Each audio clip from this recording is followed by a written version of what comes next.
Psychologue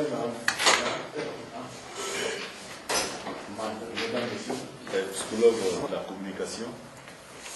Il est le conseiller du président Ebian Lema à l'image.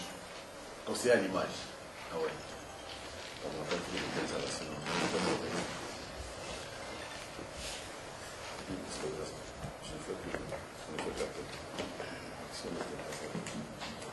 Donc, j'ai demandé à ce qu'on ait cette petite séance de travail où ceux qui sont les acteurs de la chose, qu'on dise un peu ce que nous sommes capables de faire, de partager avec la Guinée-Équatoriale. Donc, je vous souhaite bonne arrivée.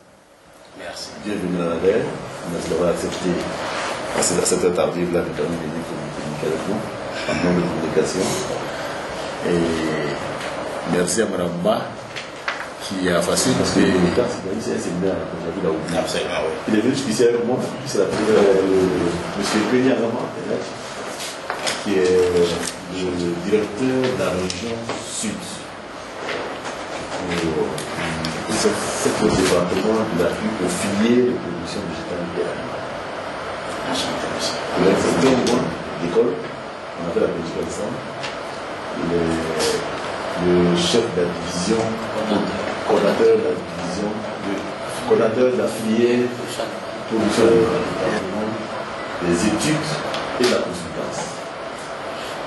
Donc, tous les démarches qu'on fait pour le CVE, c'est le développement local, comme je le dis, pour travailler aussi sur le développement local, pour voir comment on va améliorer les conditions de vie réelles de la population. Donc, on a toute une approche entière. Le directeur de l'entraînement. La DICER de la division générale. Parce que là aussi, à côté, c'est le dossier de la communication. Monsieur, là c'est le contrôleur, monsieur Nicolas François, fait l'État qui a son argent, il a bien que son problème, que son suivi. Absolument. C'est merci. Monsieur Guessan, lui il est le conseiller technique du DGA. C'est le collègue de la municipalité dans ce État. Aujourd'hui, on continue la trajectoire à commencer. C'est important. Merci. Monsieur. C'est lui qui nous tient avec le bien sûr. Ah, ça. Comme ça. On n'arrive pas au point, je pense que c'est. Et puis il y a le film institutionnel. Je crois que c'est ça qui prend le film institutionnel. C'est lequel? C'est le film de soit permis. Chacun a une foi particulière, quelle que soit la religion qu'on a ou le Dieu qu'on adore. Je voudrais qu'il me soit permis, respectant la foi de chacun, dont nous allons juste dire Dieu, et de louer Dieu, de le magnifier, et de l'exalter, l'exulter, de l'applaudir, de le remercier, que des Noirs puissent transcender les nationalités et travailler ensemble. Moi, je suis béninois de nationalité et je ne veux pas être guinéen. Parce que si je deviens guinéen, demain, je ne serai plus utile dans ma cause. Pourtant, je suis conseiller à l'image du président Obiang Nguema Mbasogo. Je le fais, enfin, distinguer partout au monde, faire reconnaître ce qu'il fait. Le président a fait de grandes choses, les infrastructures, nous en avons beaucoup. Mais seulement, aujourd'hui, le président s'est dit qu'il faut mettre un arrêt et voir, après les infrastructures, quelle est la seconde étape. Et il s'est rendu compte que c'est l'agriculture. Et le président a pour slogan désormais, il faut semer le pétrole. Il faut donner à la Guinée équatoriale les moyens de devenir une puissance agricole désormais. Il a dit dans son discours de Nouvel An à la Nation, et moi, dans mon rôle de conseiller à l'image, il y a parfois des initiatives que je prends sans attendre qu'on me donne des frais de mission ou bien telle chose. J'ai juste dit au président, parce qu'il est parti au Brésil, je suis emmené au Brésil. Nos amis de la Côte d'Ivoire, si nous parlons effectivement de l'agriculture, donc une expertise, si on va en dehors de la Côte d'Ivoire en Afrique, eh bien on se promène. La Côte d'Ivoire est bien le pays qui a su, par l'agriculture, devenir une puissance économique. Maintenant, d'autres choses ont suivi, mais la Côte d'Ivoire est l'exemple. Et donc, c'est déjà l'expertise de la Côte d'Ivoire que nous recherchons, parce que vous ne pouvez pas réinventer la roue. Vous ne pouvez que vous adosser à l'expérience que d'autres ont déjà acquise et nous sommes venus chercher votre expérience. Et l'ANADER, en la matière, a une somme d'expérience que très peu ont. Je suis béninois, je connais le CARDER. Mais le CARDER n'a pas autant de sommes, n'a pas de résultats comme l'ANADER a eu. Parce qu'avant de vous choisir, je suis allé sur Internet, j'ai comparé, j'ai posé des questions à des anciens ministres d'Agriculture qui m'ont dit ce que tu cherches, les Ivoiriens sont mieux qualifiés que nous. Déjà entendu que nous ressemblons un tout petit peu à la Guinée équatoriale et la Côte d'Ivoire à certains points de vue. Nous avons des zones forestières. Bon, bref, le Bénin ne remplit pas ces conditions-là. Donc nous sommes venus chercher ce que vous avez. Et nous avons foi que vous allez nous donner ce que vous avez. La Guinée équatoriale est une perle africaine, malheureusement que chacun cherche à détruire. Parce que, hélas, quand un pays africain fait des progrès, on ne cherche que des poux dans sa tête. Oh, les histoires de telle chose ou telle autre. Mais nous autres, on avance, il n'y a rien qui puisse nous arrêter. Donc nous avons besoin de tous les frères africains qui sont prêts à travailler à l'unisson avec nous. Et c'est ce que nous sommes venus chercher. Moi, ma première démarche, c'est déjà de vous écouter, d'aller parler de vous, rendre compte au ministre Alejandro Evona, qui est le ministre d'État chargé des missions présidentielles, et qu'ensemble, on voyait le président pour lui faire le point. Et par la suite, le président va vous recevoir. Mais le vrai travail technique se fera au niveau du ministère de l'Agriculture, ou, c'est-à-dire entre collègues, qu'est-ce qu'on va faire. Nous, on fait la facilitation politique. Et maintenant, le travail technique se fera entre techniciens. J'ai un doctorat en psychologie de la communication. Mon métier, c'est de parler. Mais on ne fait pas le chant en parlant. Donc, quand on aurait fini de parler, vous allez travailler avec les connaissants et ceux qui ont les besoins. Mais nous serons toujours là pour faire les facilités politiques ou bien le soutien politique qu'il faut. Parce que, ma foi, quelle que soit la volonté du technicien, s'il n'y a pas le soutien politique, hélas, il aurait de bonnes volontés, il ne ferait rien. Donc, bref, c'est ce que je suis venu chercher. L'expertise et la collaboration, c'est-à-dire convaincre l'ANADER à voir la Guinée équatoriale comme un bout de terre de la Côte d'Ivoire qu'il faut aider à avoir les mêmes expériences que vous avez. Si demain, nous pouvons, si chaque région de la Guinée équatoriale peut nourrir sa région, j'estime que le président pourrait aller au Seigneur avec la certitude qu'il a réellement réussi sa mission. Les infrastructures, on les a finies. Maintenant, la priorité du président Obiangema Mbazogo, c'est que les Guinéens nourrissent les Guinéens. La Guinée vive de sa propre production. Et vous l'avez réussi, nous sommes venus chercher ça, rien de plus. Voilà. Merci, docteur.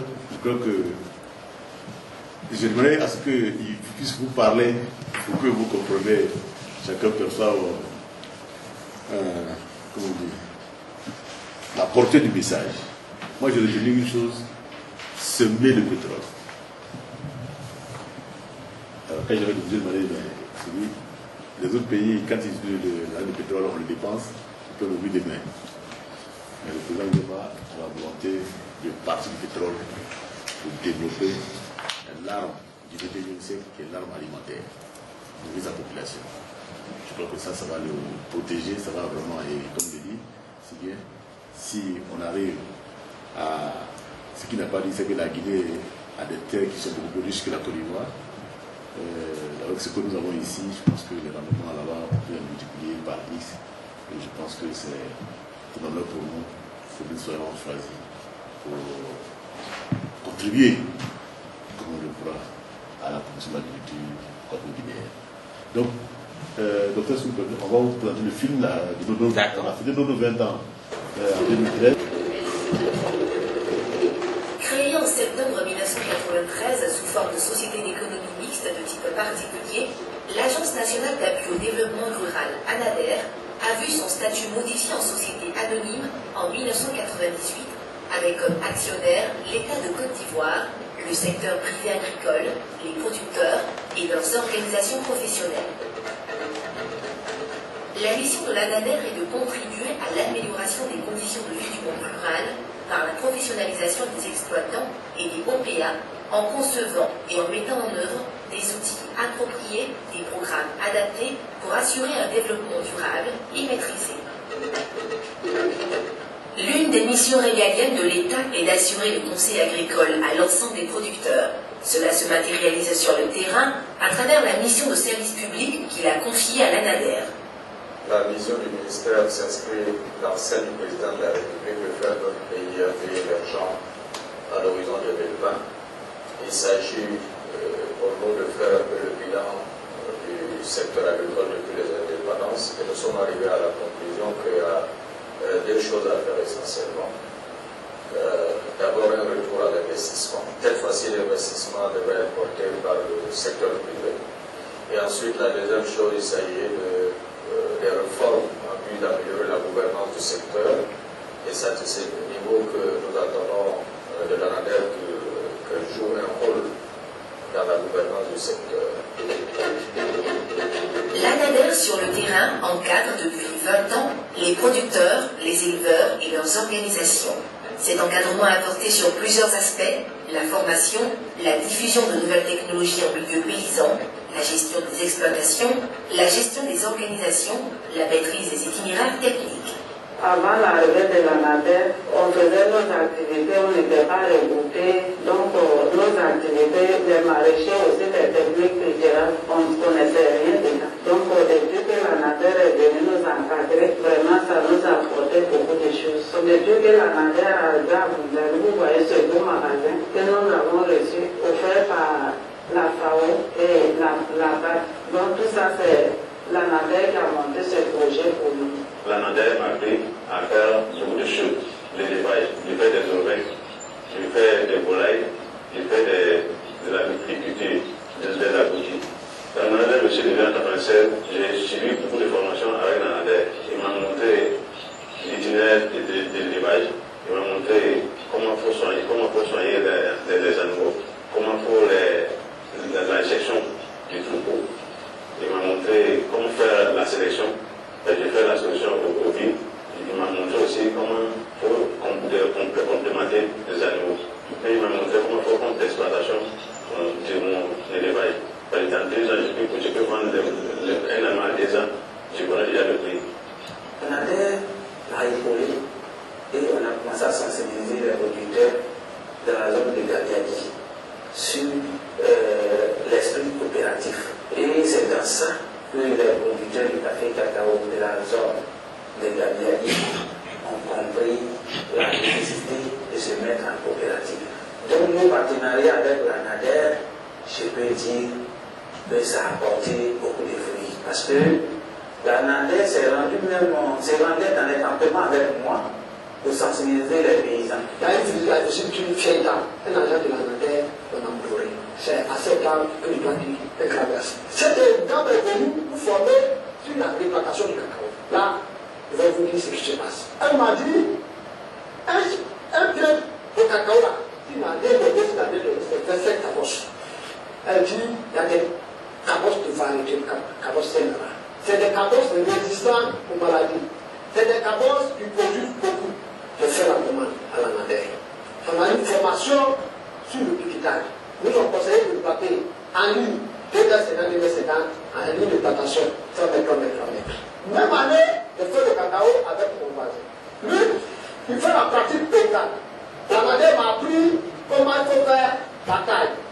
Au lieu de comment il sait faire la taille. Parce qu'après, si un pied de cacao là, je ne vais pas avoir 4 tiges. Là, le champ de quelqu'un qui ne travaille pas avec l'ANADER. C'est comme ça qu'il faut le champ. Quand ça prend 4 tiges là, 1, 2, 3, 4, 5, 6 là, avec tous ces mouvements, tout ça là, c'est comme ça que se donne. Là, le cacao donne. Parce que côté, ici va donner 1, ici va donner 1, ici va donner 1 euro. Dans sa volonté d'accompagner efficacement l'État de Côte d'Ivoire et les partenaires au développement dans la mise en œuvre de la politique de décentralisation, l'ANADER a depuis 1998 intégré le développement local et la gouvernance locale dans sa mission. Aussi a-t-elle conduit l'élaboration de plans stratégiques de développement PSD. Nous avons fait appel à l'ANADER. C'est ainsi que en 2013, nous avions décidé par cette convention, l'ANADER nous avait assisté à élaborer un plan stratégique de développement local, d'une part, et ensuite, également, nous avons permis d'avoir une monographie de la région. Cette convention Jusqu'ici, qu'on puisse leur poser la question de savoir quel est leur niveau de satisfaction des prestations qu'ils ont reçues 20 ans durant et quels sont leurs attentes. Il y a eu chez les besoins des enfants qui sont scolarisés. Grâce à l'euro aussi, on a des vélos, d'autres ont des motos aussi. Ce que je pense faire cette année, si Dieu m'accorde ça, moi je sais que les autres femmes là, elles vont prendre exemple sur nous. Puisque à la réponse de cette année-là, je pense qu'il y aurait une moto 4e pour montrer aux femmes de Bougnali que vraiment c'est grâce à nous de la manière que j'ai eu ça. L'Anader m'a suivi, ça m'a permis des villas à Kadura. Ça m'a permis à payer des tracteurs. Ça m'a permis à payer des motoculteurs. Ça m'a permis à payer des patrouilles. Mais ce que je demande dans l'air, ils n'ont pas l'impression qu'on demande avec nous, ils viennent chaque fois pour nous voir. Mais les petits agriculteurs à les agents au vent pour qu'ils puissent toucher tous les paysans. Parce que si un paysan n'est pas formé, il est toujours dans le noir. Je suis formé pendant la terre. Chaque jour, il y a 2 hectares en production.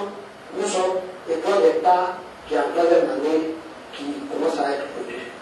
Et je vous dis que chaque 2 semaines, si je devais donner 6 tonnes, les 6 tonnes, en son temps, on nous paye des kilos à 60 francs. 60 francs pour 6 tonnes, ça fait 360 000 chaque 2 semaines. Un peu dans le mois, si je devais, il reste 600 000 francs.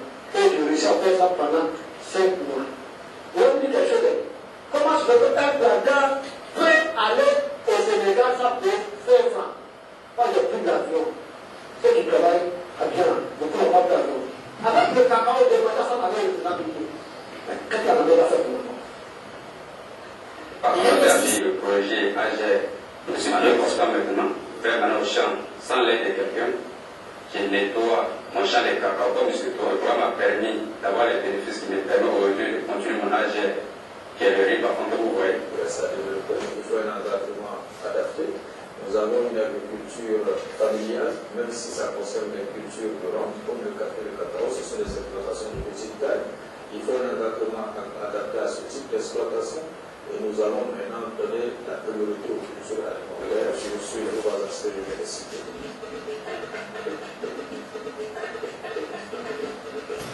C'est qu'il est convaincu de ce qu'il dit. Et de par ma formation, vous voyez que c'est quelqu'un qui est vraiment content. C'est-à-dire c'est son subconscient qui fait qu'il jubile de joie. Il dit qu'est-ce qu'Anader peut lui faire encore d'autre. Grâce à Anader, il a pris l'avion. Il y en a qui sont à Abidjan qui n'ont jamais vu. Ok, voilà, et puis on a essayé de vous montrer en image. J'ai voulu que vous voyez, vous écoutez les gens, ils vont parler. Parce que, alors, tout ce que vous m'avez dit, je pense que c'est comme on l'a fait avec nos paysans, je pense qu'on pourra aussi le faire avec les 3 ans en équatorial. Il y a peut-être la question de la langue, mais je pense que là aussi ils sont très utiles pour ça. Les langues locales avec ceux qui sont sur place, on trouverait le moyen de pouvoir communiquer, de faire de l'apprentissage. Vous avez vu, il y a des exemples d'apprentissage avec des dames qui sont très bien réussis en ligne, plus tard, etc. Alors pour la langue, je ne vais pas vous couper, mais au fait la Guinée parle 3 langues officielles, l'espagnol, le français et le portugais. Et donc le français n'est pas un handicap au fait. Ok, maintenant, je crois qu'ils sont là. Docteur, je crois que vous avez vu le film. Vous avez, s'il y a des questions complémentaires, ils sont là comme vous. L'ANADER couvre pratiquement toutes les spéculations. Nous avons des spécialistes dans. Il a parlé du département de la coordination des filières de production animale. On a une coordination pour les filières de production pérenne, cacao. On en a pour les céréales, on en a pour le maraîcher. Donc, toutes les filières aujourd'hui ont une coordination parce que l'option capitale, c'est de développer les filières. Et comme l'a dit le ministre, nous devons nous adapter à l'orientation politique et même aussi au développement de différentes filières pour que notre conseil puisse être vraiment pertinent. Alors,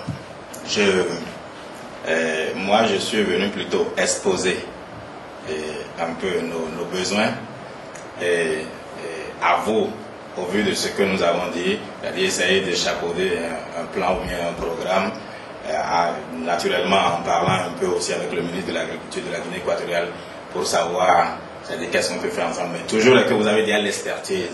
Et quand on a l'expertise, on peut toujours s'adapter à une situation spécifique. Je voudrais présenter la Guinée équatoriale en chiffres. La Guinée équatoriale, c'est 28 050 km² en tant que superficie. 28 050 km². La Guinée équatoriale est faite de deux zones. Et la zone continentale qu'on appelle Rio Muni et la zone insulaire. La zone insulaire est faite de 7 îles. Mais le plus important, c'est l'île de Bioko, 2000 km², avec une capacité de 80 000 hectares de terres cultivables. La zone continentale est faite de 26 000 km².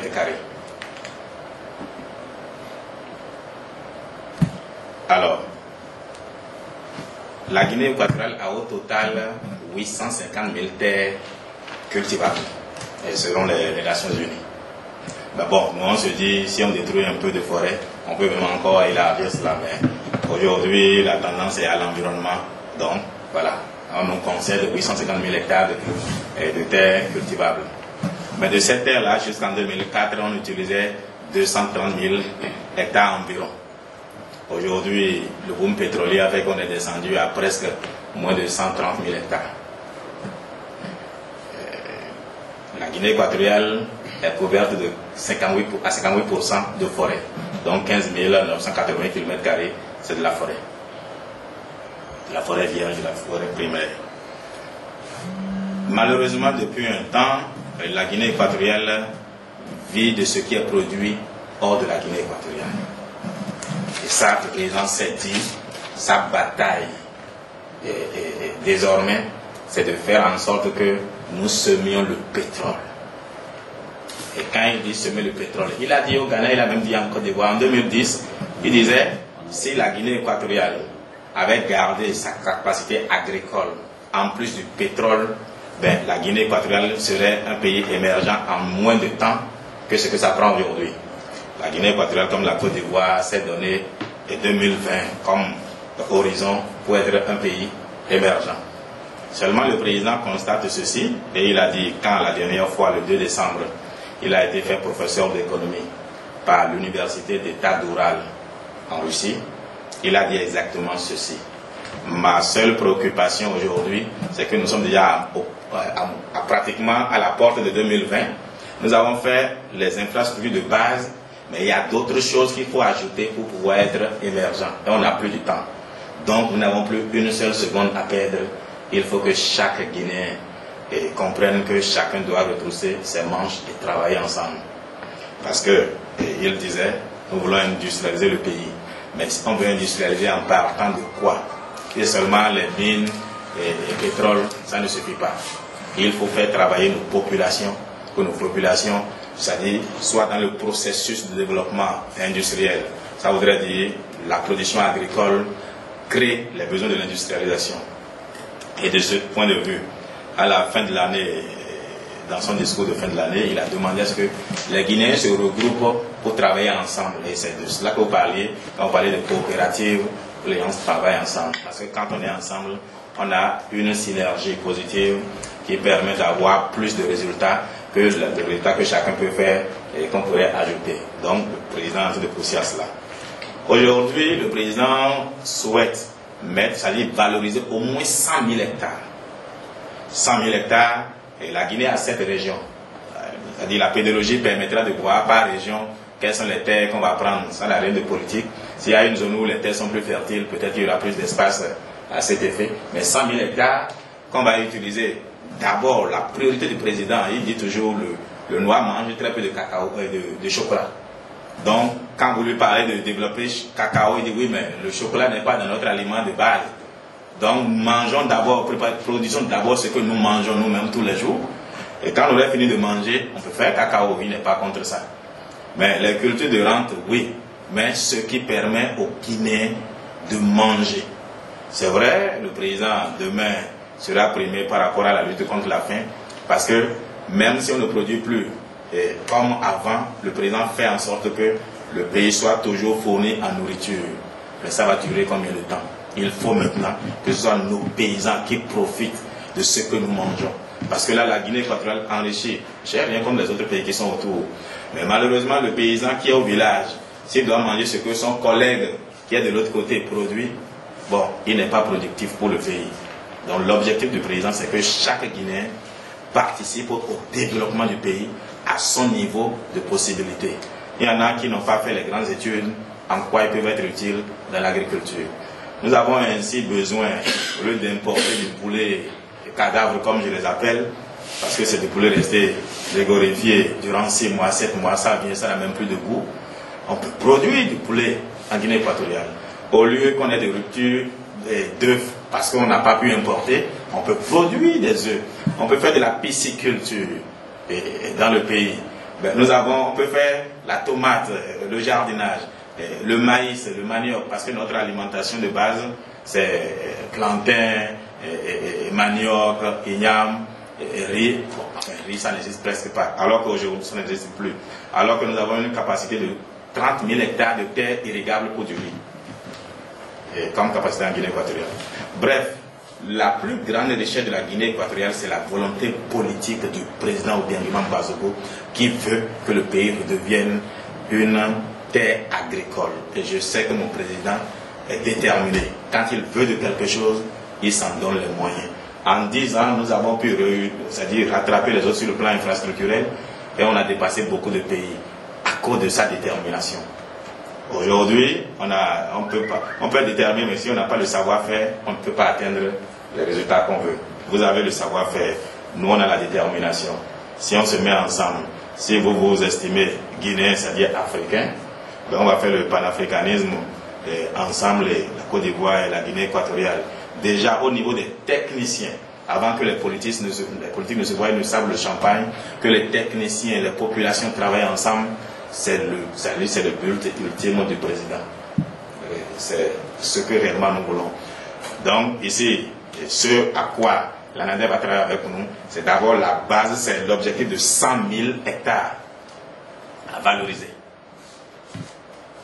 100 000 hectares à valoriser et avec au moins 25 000 exploitants, c'est-à-dire chacun ayant peut-être droit à 4 hectares ou bien au moins 25 000 exploitants. Et si on a 25 000 exploitants, chaque exploitant ayant au moins une femme et 2 enfants, ça fait environ 100 000 personnes peut-être qui profitent du travail que vous apportez. Et ceux-là, au village, étant devenus des acteurs économiques, peuvent facilement avoir accès aux logements sociaux qui couvrent partout en Guinée équatoriale, où malheureusement parfois il y a d'autres qui n'arrivent pas à avoir accès à ça. Pas parce que ce n'est pas disponible, mais il n'y a aucun pays où l'État vous fait dormir, vous donne une maison, il faut bien l'entretenir par la suite. Donc le président se dit il faut que chacun devienne un acteur politique, la volonté de développer est là, les logements sociaux sont là, mais il faut que le Guinéen participe. Et vous, enfin nous, moi personnellement je m'occupe de la communication à la télé, à la radio, on sensibilise tout le monde. On a le ministre d'État chargé des missions présidentielles, le ministre Ebouna, qui en fait sa priorité aussi. On a le ministre de l'Agriculture qui veut de la chose. On vient de faire un symposium sur les opportunités et la diversification de l'économie, et on en a parlé. Seulement, ma différence par rapport à d'autres, je ne crois pas que les Noirs puissent rester les bras croisés et inviter des investisseurs à venir développer l'agriculture chez eux. Ils vont s'accaparer de nos terres et nous serons encore étrangers chez nous. Donc, développons des capacités de production sur nos terres, que les nationaux, ou du moins des Noirs, aient accès à la terre, et travaillent, et même si on veut faire des produits de rente, bon, ceux-là peuvent avoir accès à nos productions. Et non avoir accès à c'est-à-dire l'agriculture industrielle, je ne suis pas contraint, mais si des Guinéens ou bien des Ivoiriens peuvent être propriétaires, oui, mais c'est pour amener les grands groupes, tenez-le pour dit, l'avenir appartient à celui qui maîtrise la terre. Et aujourd'hui, au monde, 60% des réserves de terres arables sont en Afrique, alors qu'on fait 1/7 de la population mondiale. Donc tout le monde viendra à coup de milliards arracher nos terres, et si nous ne réagissons pas aujourd'hui, demain nous serons encore dans des problèmes. Et moi, c'est ma position politique, les terres africaines aux Africains. Donc c'est un peu cela. Ok, merci. Dans le message, est-ce que vous avez des questions d'éclaircissement? La DEC, la DAF PVA, 100 000 hectares, 25 000 exploitants.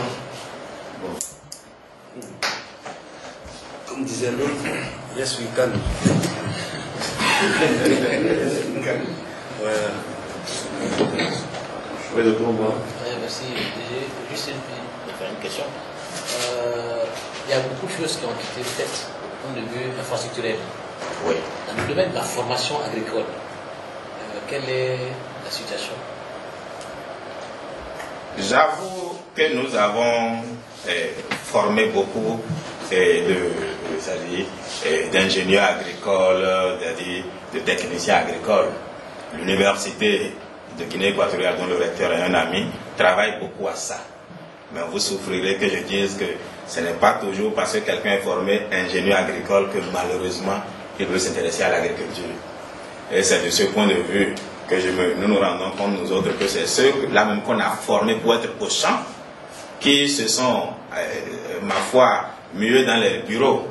Donc, c'est-à-dire, il y aura des répondants, il y aura des gens qui puissent vous suivre, comprendre sur le plan intellectuel tout ce que vous allez proposer. Mais ce n'est réellement pas sur eux qu'on base le besoin, c'est sur les populations à la base. Surtout la Guinée équatoriale a la structuration de la population où les femmes, les mamans sont plus nombreuses que les hommes. Et que les hommes, sauf que je le dise, les femmes sont souvent plus déterminées et plus solides. Et ces mamans-là sont prêtes à travailler. Donc, on a des gens qui ont fait l'agronomie, oui, qualifiés, oui, mais ils n'ont pas l'expertise que vous avez, parce que vous vous rendrez compte que sur le terrain, il y a eu des fois où vous vous êtes rendu compte que ce qu'on vous a enseigné dans les facultés ne sont pas aussi adaptés aux réalités de votre milieu. Et donc c'est surtout ça que nous recherchons. C'est vrai, les gens sont formés, on a des agronomes, on a des techniciens qualifiés, oui, mais ils n'ont pas l'expérience de la NADER. Et c'est surtout celui-là. Oui, Angama, qui fait c'est Ngessa qui fait le secrétariat. Hein? Angama, est-ce qu'au niveau de la Guinée, est-ce qu'il y a un embryon du système d'encadrement au niveau de l'agriculture? Déjà, est-ce que quelque chose est déjà fait? Il y a un système qui apporte l'appui au niveau de comment ça marche ici. C'est-à-dire, sur le plan organigramme, oui, il y a un système. C'est-à-dire, ce serait insulter le ministre de l'Agriculture que de dire qu'il n'y en a pas. Ce serait insulter le ministre de l'Agriculture que de dire qu'il n'y en a pas. Il y en a, oui. Mais seulement, je n'ai pas des champs qui sont cultivés. Nous sommes obligés de manger ce qui vient de l'étranger. Alors, les résultats ne me laissent pas... Enfin, je n'ai pas le résultat escompté. Structurellement, est-ce qu'il y en a? Oui, il y en a. Mais nous continuons toujours d'importer c'est de la nourriture de l'extérieur. Le président continue de dire qu'il faut semer le pétrole. Il a besoin de développer l'agriculture. Alors si chacun faisait ce à quoi il est préposé, je crois qu'on ne serait pas à ce discours-là. Donc, de façon en filigrane, j'ai répondu en disant, on a d'embryons. Oui, ça, dans tous les ministères d'agriculture, c'est un schéma classique, on l'a. Mais on n'a pas le résultat. Nous n'arrivons pas à nous nourrir nous-mêmes de notre agriculture. Le président est dans un besoin. Je ne sais pas si j'ai répondu, mais c'est-à-dire pour que je n'offusque pas ceux qui sont chargés de ça. Oui, il y en a qui sont chargés de ça, mais peut-être qu'on n'a pas eu assez de communication pour que d'autres comprennent. On n'a pas le résultat complet. C'est tellement important que on demande à la Landais de mettre en valeur 100 000 hectares. Mais avec 25 000. Mais on ne peut qu'applaudir ici parce que depuis très longtemps, la Landais a déjà effectué les missions à l'époque en Guinée équatoriale, où des diplômes ont été produits. Donc je pense que c'est une opportunité et pour nous c'est comme le DG l'a dit tout à l'heure, c'est un défi, c'est un challenge, parce que nous aussi on cherche à aller à l'international depuis déjà longtemps. Et donc ça c'est une opportunité, peut-être le gros cadeau de 2014 là. Mais le DG va prendre ça de toutes ses mains pour vraiment rapidement on puisse voir ce qu'il y a de faire. Sinon on a l'expertise, on a les hommes qu'il faut, on a tout, on a tout. Vraiment c'était là que je voulais revenir.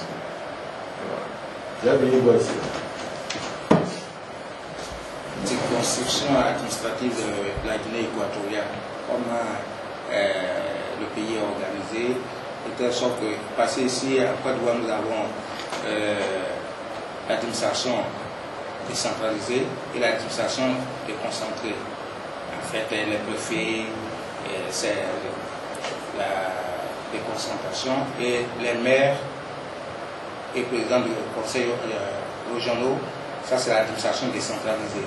De ce point de vue, l'ANADER aussi développe un autre instrument qu'on appelle le plan stratégique de développement pour aider toutes ces circonscriptions à élaborer leur plan stratégique de développement dans lequel toutes ces activités dont vous parlez, que ce soit agricole, à tous les secteurs, nous avons cette possibilité aussi de consulter ce background-là pour permettre à tous ceux qui ont une responsabilité de diriger le pays d'avoir ce document de développement. Alors, du point de vue de votre pays, si vous pouvez nous dire un peu comment c'est réparti, comment le pays est organisé, ça peut déjà nous aider aussi à réfléchir à quelle aide nous pouvons apporter à ce région. Alors, et maintenant, je me rappelle plus exactement du nombre de maires que nous avons. Nous avons 7 régions et le chef de région est appelé gouverneur chez nous, pour ne pas dire les préfets sous d'autres cieux. Et on a des maires aussi. Et dans le leitmotiv du président tous les jours, il dit chaque village, chaque chef de village a la responsabilité de faire en sorte que ceux qui habitent ce village-là puissent être indépendants et autonomes par leur propre production. Donc l'objectif, c'est-à-dire le langage politique, c'est que chaque région nourrisse chaque région. C'est normalement le leitmotiv que nous avons. Et il faut que chaque région, chaque gouverneur puisse être en mesure de nourrir sa région sans attendre l'autre. Et que le surplus soit envoyé peut-être à l'exportation. Mais je suis un homme libre dans mon esprit. Et que chacun sauf que je dise, j'estime que le président travaille plus que nous autres qui sommes censés le soutenir et travaillons. Conséquence, le discours n'a pas toujours encore produit les résultats qu'il veut. Moi j'ai l'avantage d'être encore assez jeune pour couvrir le monde. Eh bien, je suis là pour venir porter son message. Et nous aurons besoin de vous. C'est-à-dire, vous savez, quand vous êtes chez vous, parfois on se croit en terre conquise. Et que des étrangers qu'on responsabilise à une mission commencent par faire mieux que vous ce que vous êtes censé faire, ça crée des émules et ça va réveiller encore d'autres personnes. Donc effectivement, la Guinée est organisée en 7 régions et chaque région en principe a le devoir d'être autosuffisant alimentaire. C'est l'objectif, c'est notre discours, c'est le discours cadre. Maintenant, il y a une chose. Et nous pensons, nous autres, et j'en ai discuté avec l'ancien secrétaire général du PDG, du parti majoritaire, dans chaque village, il y a une cellule. Nous pouvons facilement nous adosser à ce parti-là, parce que chez nous, bon, nous sommes en démocratie, mais bon, personne ne veut être opposant, enfin. Bon, donc, ça fait que il y a la concorde nationale, il y a tout le monde, c'est-à-dire on travaille ensemble. Donc, si on s'adosse au parti, on peut même, c'est-à-dire, dans chaque village, on a un démembrement. Et moi, je pense même parfois que le parti est plus l'instrument auquel il faut s'adosser que même l'administration générale. Parce que le parti a souvent un langage mobilisateur. Donc, effectivement, c'est-à-dire, pouvoir toucher chacun au village ne serait pas difficile. Il suffit que le parti soit avec nous et le parti est avec nous parce que chacun a compris la seule façon d'immortaliser les œuvres du président Obiang Nguema Bazogo, c'est de faire en sorte que la Guinée redevienne encore une terre l'école. Et il en parle, il y travaille. Maintenant, une inondée ne fait pas le printemps. Lui tout seul ne pourra pas. C'est ce que nous cherchons. Je note deux choses importantes, même trois. La volonté politique qui est affirmée par le chef de l'État. Je note aussi que les moyens sont là. Et quand on dit on va s'aimer le pétrole, ça veut dire qu'il y a quand même des sources de revenus certainement tirées du pétrole. Troisième chose qui me semble fondamentale pour que vraiment on s'engage dans l'agriculture, qu'on réussisse, c'est la stabilité. Vous l'avez dit d'une certaine manière en disant qu'il n'y a pas d'opposants, le parti est partout. C'est pas mauvais, c'est même très bon pour amorcer un développement. Nous, on l'a vécu un peu dans les pays où nous sommes passés, les pays asiatiques notamment. On a vu que toute la période de leur croissance, c'est la période où la stabilité, parce que le chef de l'État ou vraiment celui qui est au pouvoir a maintenu les gens au travail. C'est comme ça que les gens sont parvenus à quelque chose. Ici aussi, on le dit très souvent, c'est pas pour rien qu'on se rappelle toujours au frère Denis. Il y a vraiment non seulement la volonté, il a exprimé la volonté politique, mais il a mis les moyens.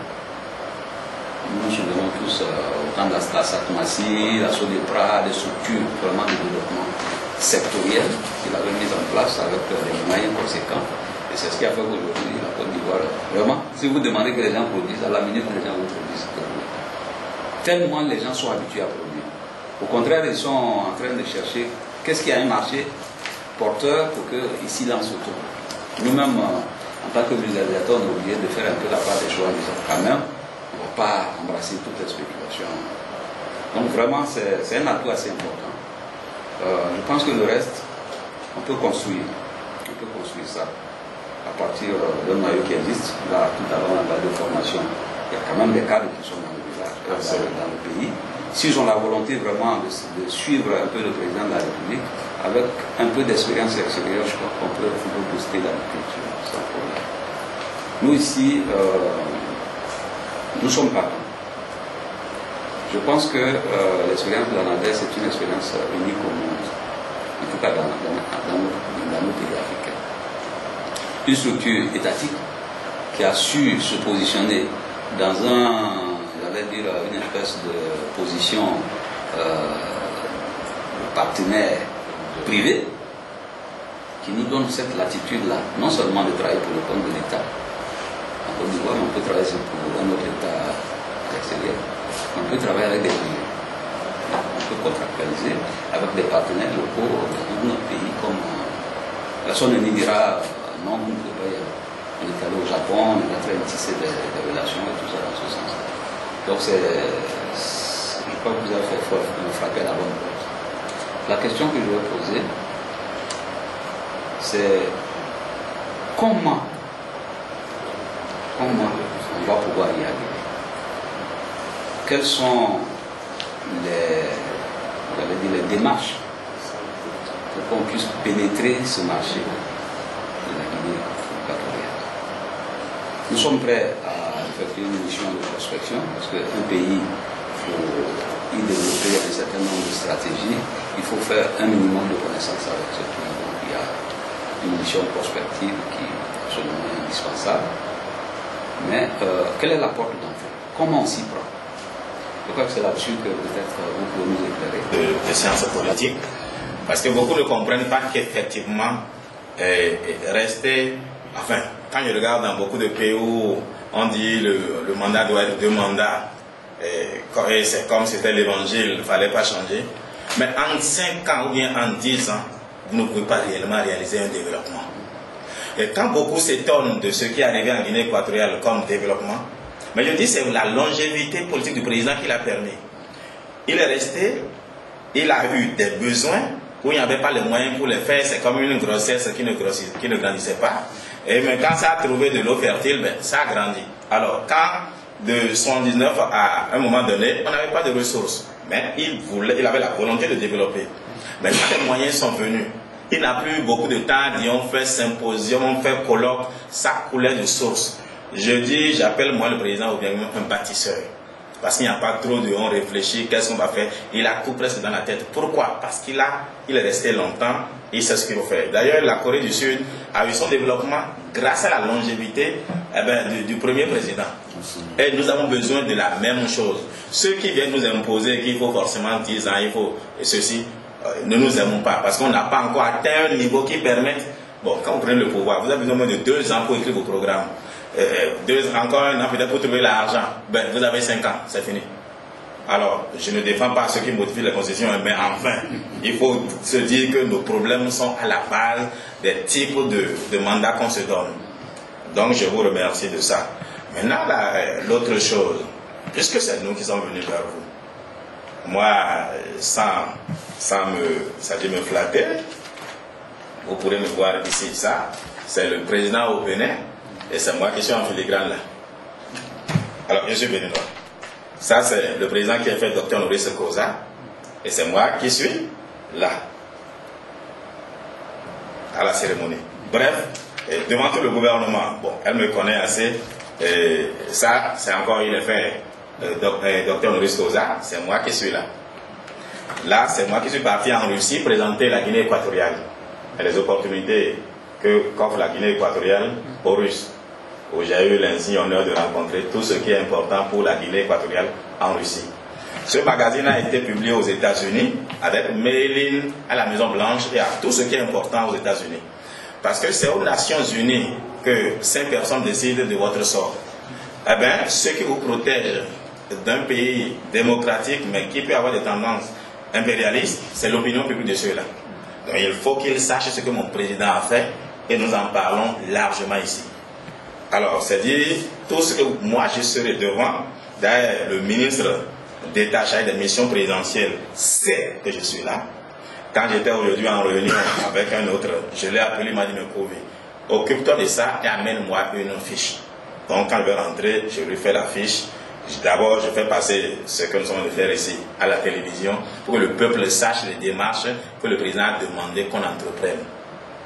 Et maintenant, une lettre d'invitation de demande d'audience de votre part viendrait, que je vais amener cela, une lettre pour le président, une lettre pour le ministre, pour qu'on vous invite, c'est-à-dire à date fixée, on vous écoute, que vous parlez encore de vous-même, parce que moi je suis séduit, oui, mais malheureusement c'est pas moi qui prends la décision.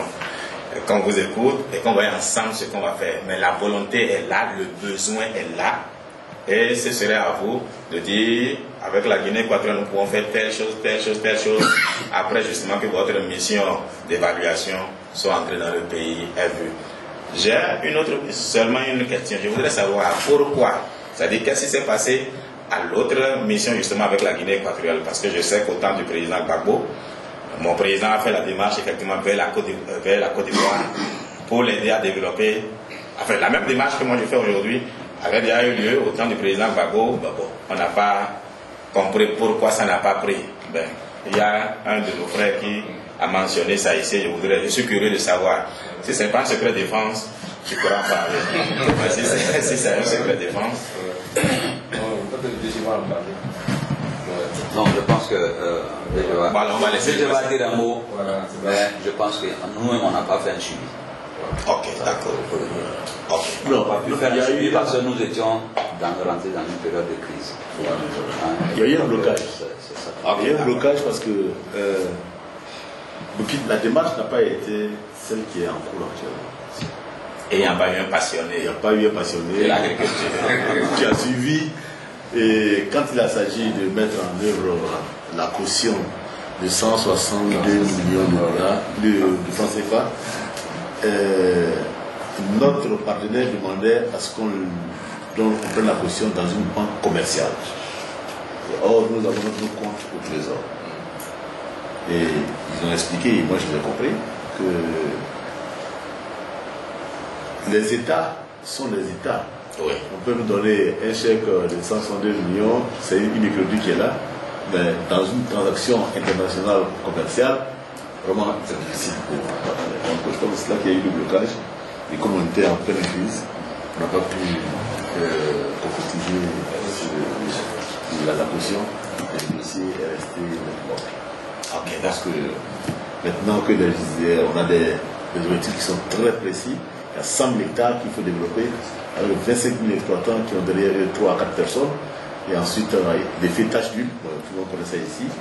Il y a les localités qui doivent pouvoir produire pour s'autosuffire, et même pourquoi pas exporter, avec la qualité de la terre, la Guinée équatoriale que moi je connais un peu. Et je pense que les équipes ont assez d'éléments pour pouvoir réfléchir.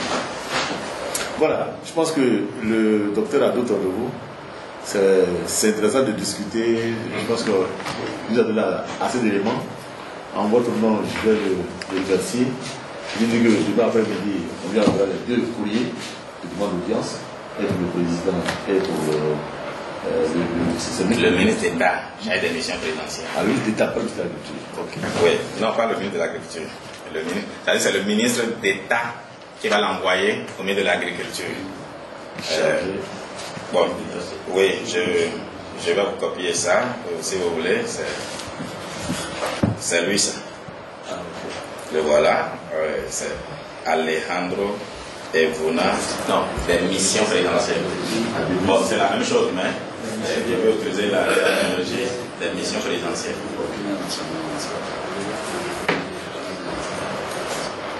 Ok. Voilà. Merci. Et l'autre, c'est le professeur, ou bien écrivain pour le président. Le professeur. Oui. Oui.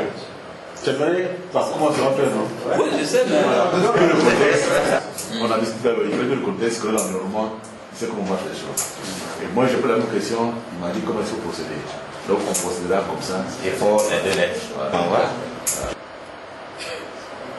Mais c'est lui, c'est-à-dire qui est tous les jours à 11h, les jours ouvrables, peut-être même les dimanches, devant le président pour lui rendre compte, il y a eu telle lettre, il y a eu telle chose, il y a eu telle chose. C'est pour ça, par respect, chaque fois, même quand c'est une lettre du président, je lui prends toujours copie à lui-même, pour le respect que j'ai pour lui, le rôle de fils que je joue aux côtés de lui, viendra de lui. Mais c'est ça, bon, enfin, coupe d'abord ton. Si ce n'est pas ça, ne travaillons pas. Mais vous l'avez dit, c'est-à-dire, c'est le leadership fort qui réussit. Quand on dit quelqu'un reste durant longtemps et a réussi, c'est parce que ce sont ses idées à lui. La faiblesse de la démocratie, ce sont l'excès de contradiction. Non, non, j'ai compris. Ça suppose que chez nous ici, parmi notre président parti, la voie diplomatique. Non, on lui remet jamais. Ah, on vous remet ça. Oui. Tu as posé question. Non, attendez. Je vous pose la question. T'inquiète toi-même. Je cherche à avoir le temps pour non, non, non. C'est pour que tu m'écoutes cette bon, alors, tu te mets pour prendre. Oui. Voilà.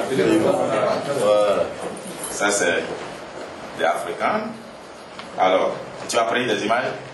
Très bien. Ça, c'est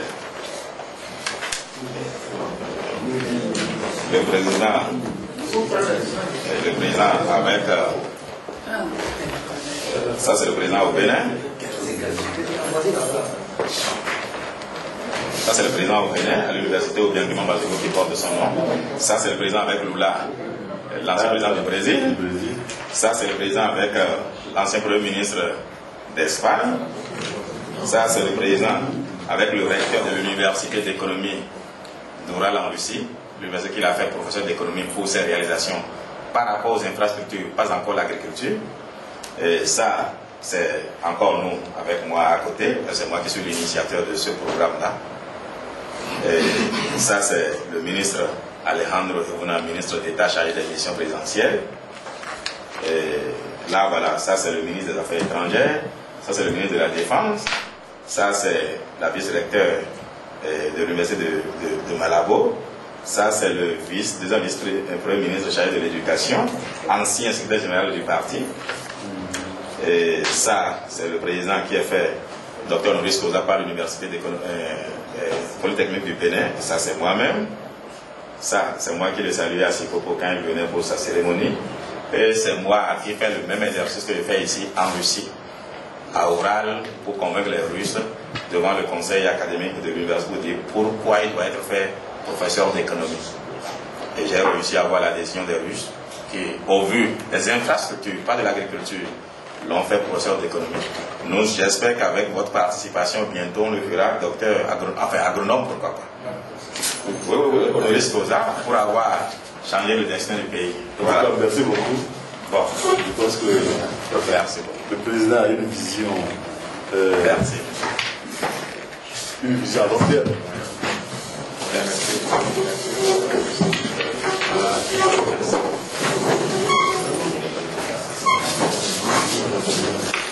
Merci.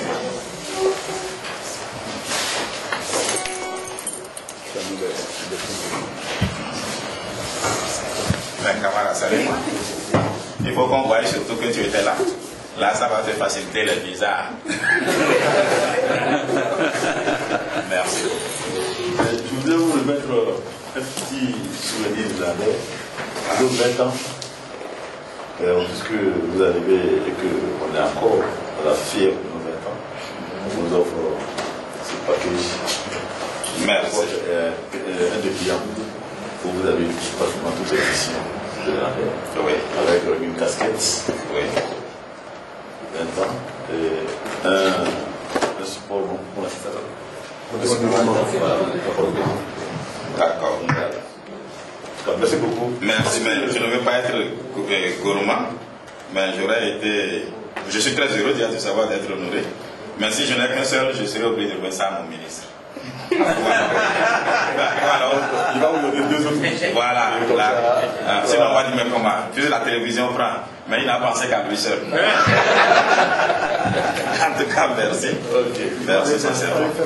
Et ça, vous aurez. Vous pouvez compter sur notre engagement à accompagner la. Merci beaucoup.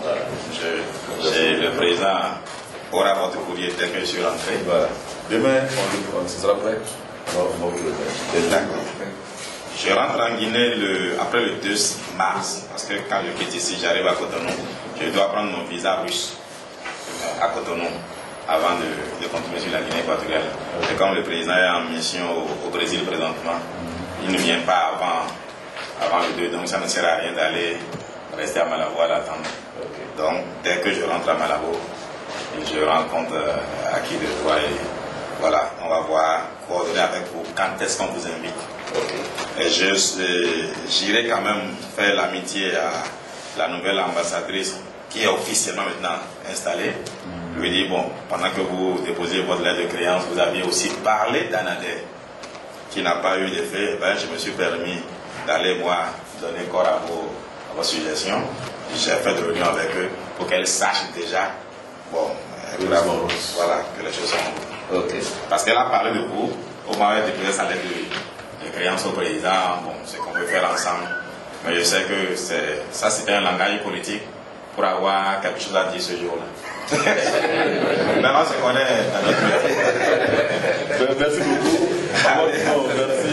Merci, c'est lui. Codis.